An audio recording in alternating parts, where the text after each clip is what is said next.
என்ன government bus தானே வருது, அதுக்கு எதுக்கு இப்படி குழவை போட்டு ஆரவாரமா வரவே இருக்கிறாங்க அப்படின்னு தானே பாக்குறீங்க. பஸ்ஸே வராத ஒரு கிராமத்துக்கு பஸ் வரும்போது அவங்க இப்படித்தானே கொண்டாடுவாங்க. ராமநாதபுரம் மாவட்டம் வண்ணாங்குளம் அப்படின்ற ஒரு கிராமத்துக்கு பாத்தீங்கன்னா இது நாள் வரைக்கும் பஸ் அப்படின்னு ஒண்ணு வந்தது இல்ல. என்னைக்கு கார் வந்ததும் இல்ல போனதும் இல்ல. என்னப்போ இப்போ காரு ஊருக்கு நம்ம 90 வயசாச்சு கார் வந்ததில்லை. இப்பதான் வந்திருக்காங்க எல்லாம்.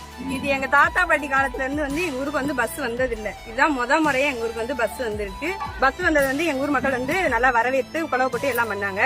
அதனால இந்த பஸ் வசதி ஏற்படுத்தி கொடுத்த தமிழ்நாடு முதலமைச்சருக்கும் வனத்துறை அமைச்சர் ராஜகண்ணப்பனுக்கும் ரொம்ப நன்றி. அதாவது பஸ் ஒரு ஊருக்கு எவ்வளவு முக்கியம் அப்படின்றது அவங்க முகத்துல உள்ள சந்தோஷத்தை பார்க்கும் போதே உங்களுக்கு தெரியும். எல்லாரையும் பாருங்க, ஏதோ சாமி வந்த மாதிரி, சாமி வரம் கொடுத்த மாதிரி குழவை போட்டு கையெடுத்து கும்பிட்டு கொண்டாடுறாங்க. நம்ம ஒரு தனி கிராமமா இருக்கும். அந்த பஸ் வசதி இல்லாம அந்த ஊருக்கு அந்த கனெக்ஷன் கட்டாயி போய் கிடக்கும். அந்த பஸ் வசதி கிடைக்கும் போது ஒரு கொண்டாட்டம் இருக்கும் தெரியும். அதை நீங்க இந்த கர்ணன் படத்துல பாத்திருப்பீங்க. அந்த ஊருக்கு அந்த பஸ் வசதி கிடைச்சதுக்கு அப்புறம் அவங்க திருவிழா மாதிரி கொண்டாடுவாங்க. கிட்டத்தட்ட இந்த வீடியோ பார்க்கும்போது அந்த சீன் ரீக்ரியேட் ஆகுற மாதிரியே இருக்கு.